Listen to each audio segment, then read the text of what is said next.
Today we're talking about the dark web, which already sounds like a place where your web browser needs a flashlight. When you hear dark web, many people think of hackers in hoodies typing at lightning speed, but the real story is both simpler and scarier.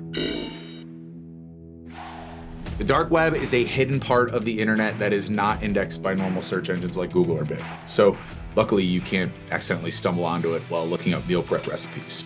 To access the dark web, users need special software such as Tor. The Tor browser functions similar to standard web browsers like Google Chrome or Microsoft Edge. The big difference is it routes the user's internet traffic through the Tor network, which allows users to access dark websites while obscuring their IP address and physical location. Tor isn't inherently malicious.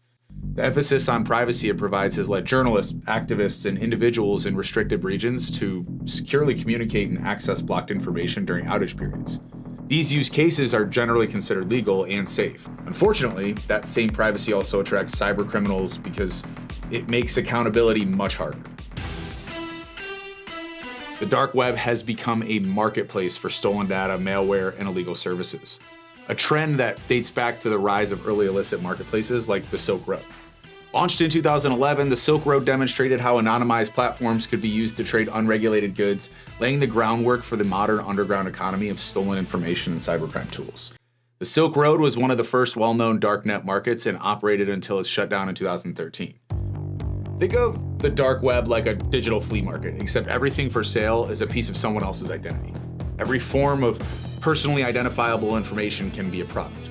Email addresses, passwords, government ID numbers, and even medical records can be bought and sold on the dark web. Some listings are shockingly organized, complete with prices, ratings, and customer reviews. In fact, dark web marketplaces have developed reputation systems much like legitimate e-commerce sites. Buyers can rate vendors and leave comments about the quality of stolen data or services they received, a feature that helps build trust in an otherwise anonymous environment. Nothing says professionalism like a criminal with a return policy. According to security researchers, breach credentials often appear on the dark web within a few days. That waiting time means critical damage can happen before anyone even realizes something went wrong. Understanding the dark web's role helps explain why getting your identity stolen is not just annoying, but dangerous. The dark web rewards successful scams with quick profits and low risk. That combination keeps the cycle going again and again. The good news is that understanding this world makes it harder to trick you, which is why staying alert, protecting your data, and reporting anything suspicious is in your best defense.